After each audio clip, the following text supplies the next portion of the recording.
Well, on today's program, I'm really pleased to welcome Bill Squires. He's the owner of the Right Stuff Consulting. It's a company that focuses on sports and entertainment facilities and the event management industry. Welcome, Bill. How are you today? Jeff, I'm doing great. I'm doing so great. I'm just happy to be alive. Yeah, something happened to you back in March of 2020 that was life-changing, and I can see why you're saying you're happy to be alive and you're here today. You might say that COVID-19 got real personal with Bill Squires. What happened? It's kind of unique or interesting that we're actually doing this interview on Monday, March 22nd.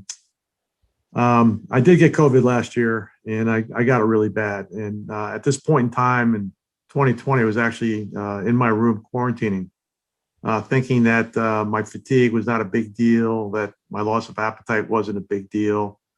But when I started getting a fever that I couldn't shake, I knew it was a big deal.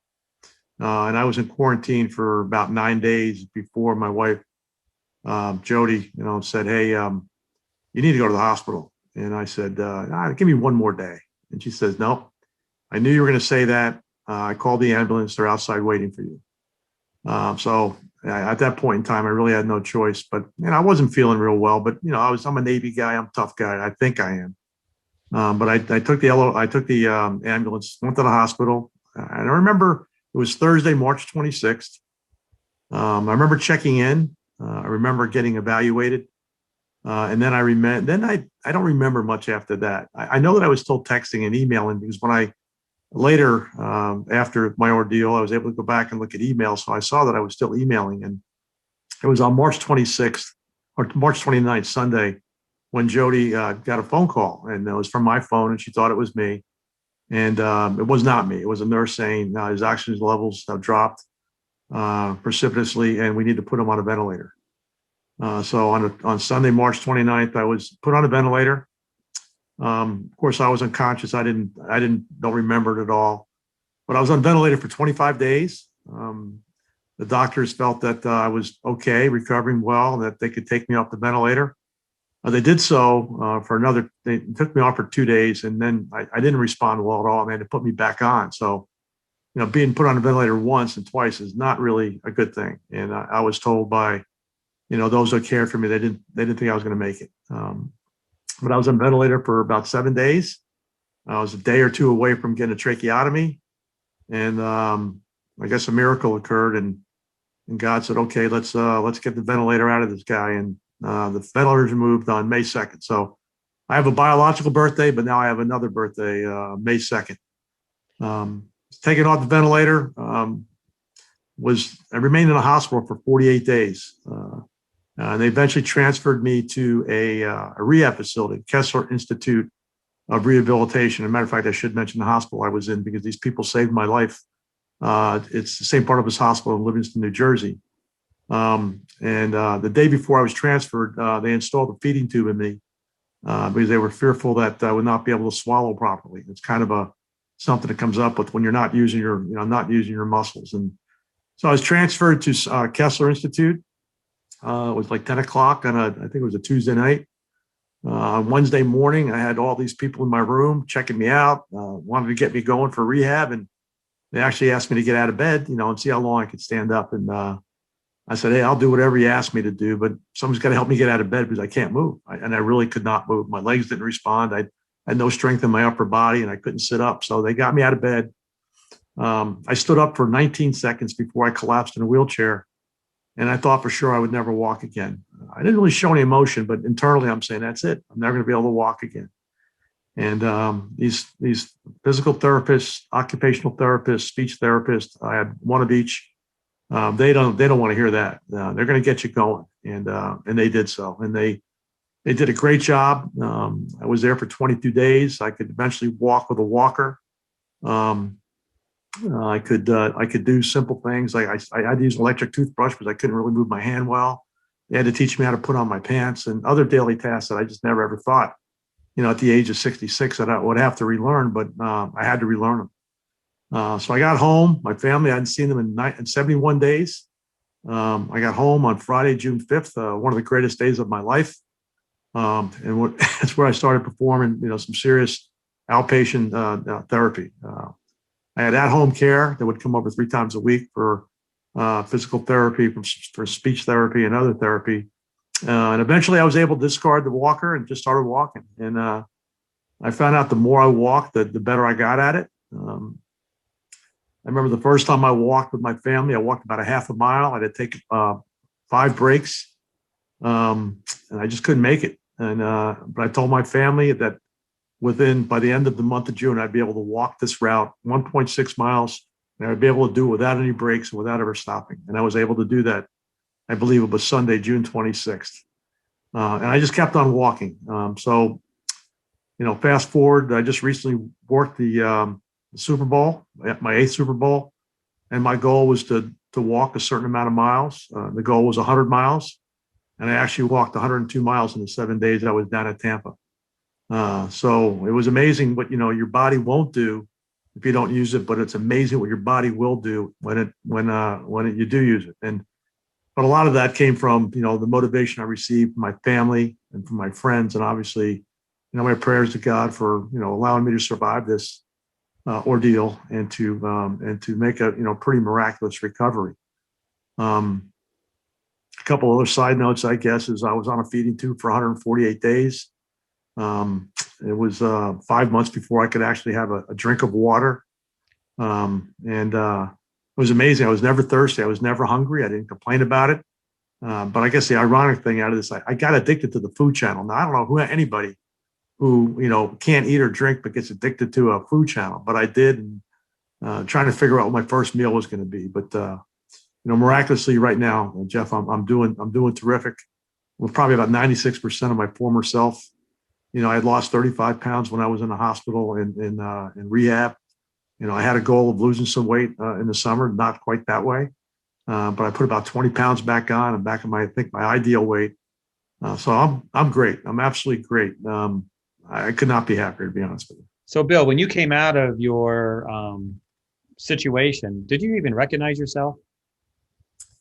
Jeff, that's a great question because it was probably one of the few times I think I was, scared throughout this whole process. Is when I was quarantining, I was still taking a shower and I was still brushing my teeth, and so I'm looking in the mirror, seeing myself, and like when I went into a coma, they induced coma, I guess. It was like maybe 48 days before I saw myself again, and before I went in my coma, I was clean shaven and about 185 pounds. The next time I saw myself, I had a beard and I weighed 150 pounds and I didn't recognize myself.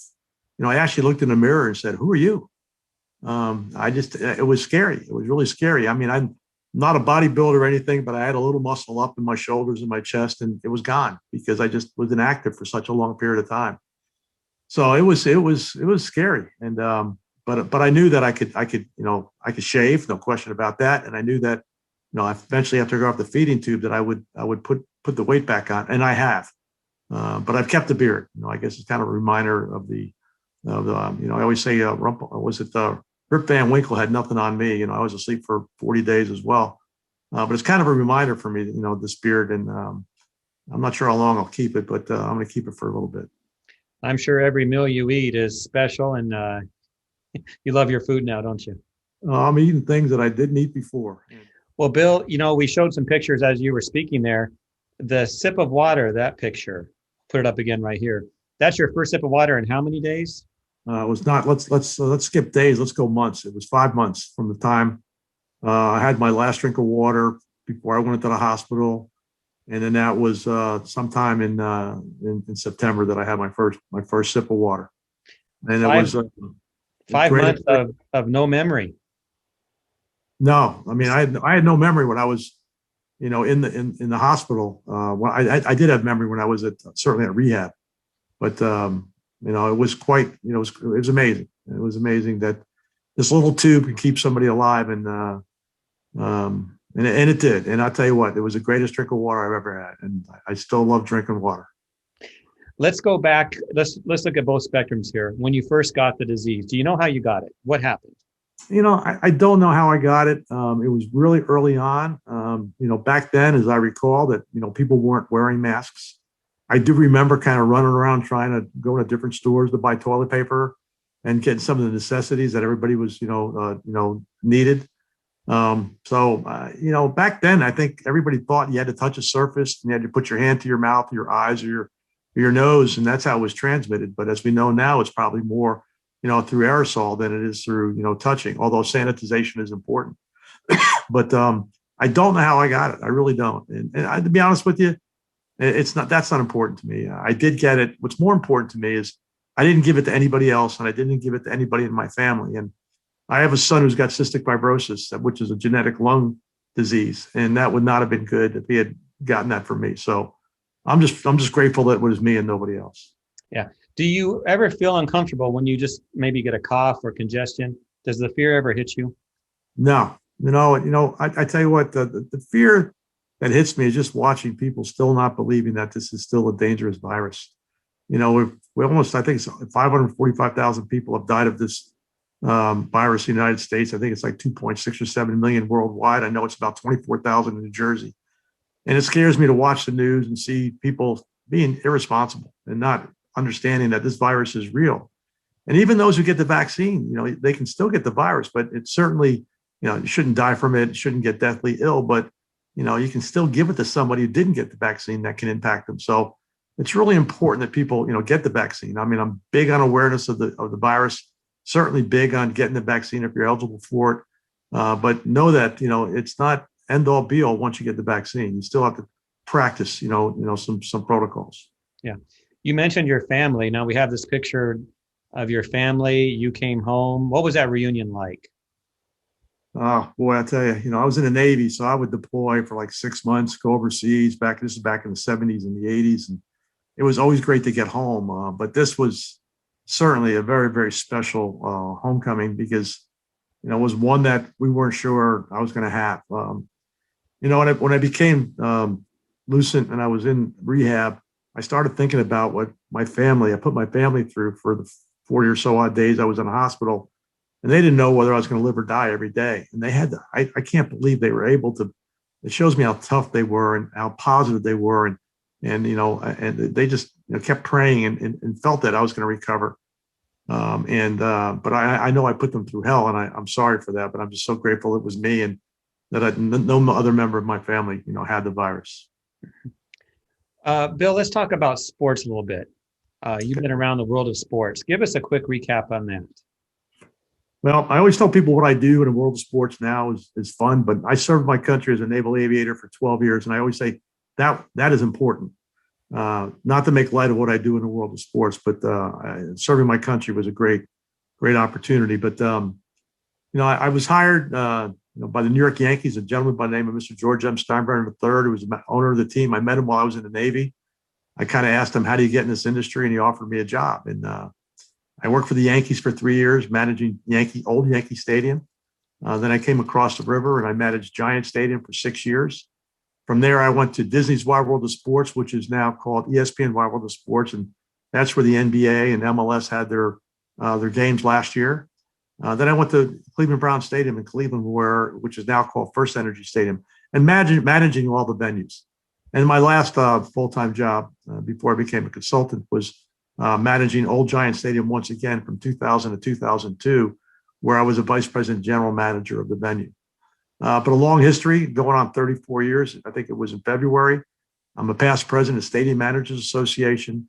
I'm involved with a bunch of organizations that are involved in different aspects of managing venues, whether it be security, guest services, those kind of things. So I'm still very much involved. So after you survived your huge scare with COVID-19 and you were back on your feet, you probably started to think about your career, and GBackstar accreditation caught your attention. How did that happen? Yeah, I think when I got home from rehab, I had, I teach a graduate course at Columbia University in sports facility and event management. And the only, reference guide we have is the Sports Business Journal. And I was catching up because I had, months of sports business journals I hadn't read. And So I spent my time going through them, and I saw the article about GBackstar program and what they were doing down at the Hard Rock Stadium in Miami. And, when I was going through rehab, I started thinking about, the future, about how this virus and the pandemic was going to change the world that, I lived in sports and entertainment, kind of similar to 9/11, certainly not, in the sense that it changed the way we did security at stadium. I realized that this pandemic was going to change the way the buildings were going to be cleaned and the hygiene and sanitization. I just knew that was going to be the case, that, because, people were going to be concerned about that. So I read about it. I went online, did some research, and learned more about it. And, I reached out to GBackstar because I wanted to see, I came up with an acronym when I was in rehab, and the acronym is ARM, ARM. The A stands for awareness of the virus. And now encouraging people to get the vaccine. The R stands for, recognizing our healthcare heroes. And then the M was making a difference. And I think that's where the M comes in. I felt that, because of my ordeal and my experience, I needed to make people aware of how dangerous the virus is, and what could I do in some small way to let people know that they need to social distance, they need to sanitize, they need to wear a mask, and going back to venues. I mean, I know that it's something I've missed this past year, and I certainly look forward to going back. But I felt in some small way I might be able to help the process. Mm-hmm. So you see that GBackstar accreditation is part of the solution for I do. mass gatherings. I do. Listen, there's our venues. We take a lot of pride. I know a lot of people across the country who run venues take a lot of pride in things that we do at these venues and hosting them. And I know cleanliness is important to everybody, but I think now it's a little added level with the hygiene and the sanitization and, infection disease prevention and whatnot. So, we got to get people back, and we will get back. And I know how hard these people who manage venues, it's not just stadiums and arenas, but it's racetracks and performing arts centers and convention centers and movie theaters and office buildings, retail, everything. So I just, like I said, it became, I don't want to say a hobby, but it became a major interest of mine. How do I help in some way, shape, or form? So if you were at an event talking to other managers of facilities, large venues, what advice would you give them? I'm not sure. I'd have to give them a whole lot of advice. I know that they are doing their best to get these venues clean. And, who would ever thought we'd be disinfecting handrails and escalators and, the buttons on an elevator. And I know they're all doing this, or they're going to be doing it. But I also think that in a fan's eyes, we can tell them that, we're doing all these things. To be able to have a third party kind of certify your protocols, your procedures, your policies, your training, and provide feedback on what maybe you can be doing better, or the fact that you're doing everything that should be done. I think it's important. I think it's important to the venue to see if there's anything that they're missing. And I certainly think it's great for the fan to know that the venues that they're going to visit, where their favorite teams play, are doing everything possible to make it as safe and enjoyable as possible. Yeah. So, Bill, my last question is: will you be attending sporting events this year? Absolutely.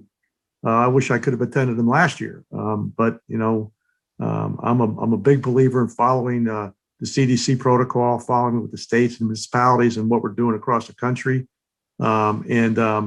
But I am looking forward to going back. As a matter of fact, I will be going to a couple baseball games here in the New York metropolitan area at 2 different venues in April, because I want to see what their policies and their procedures and their protocols and how they're handling the ingress, the egress, the circulation around the building, the cleanliness of the restrooms, the contactless ticket taking, the concession stands. I want to see all that firsthand. But I will say this. I know as fans, we're going to rely on the venue managers and the teams and the event staff that, to maintain a clean and as hygienic venue as possible. But it's still up to the attendee to, do their part. I will be going to these 2 games in April, but I'm going to be wearing my mask. I'll have a hand sanitizer, a little bottle of hand sanitizer in my pocket, and I'll be cautious about social distancing. And I know over time that's going to kind of dissipate, but I think we can do our fair share too as fans to make sure we follow the protocols and keep everybody safe. All right. Well, Bill, thank you for your time today and for sharing your story. It's one that no one would want to copy you or go through, but we know many have been right where you were. So thank you for your story. Thank you, Jeff. Appreciate it.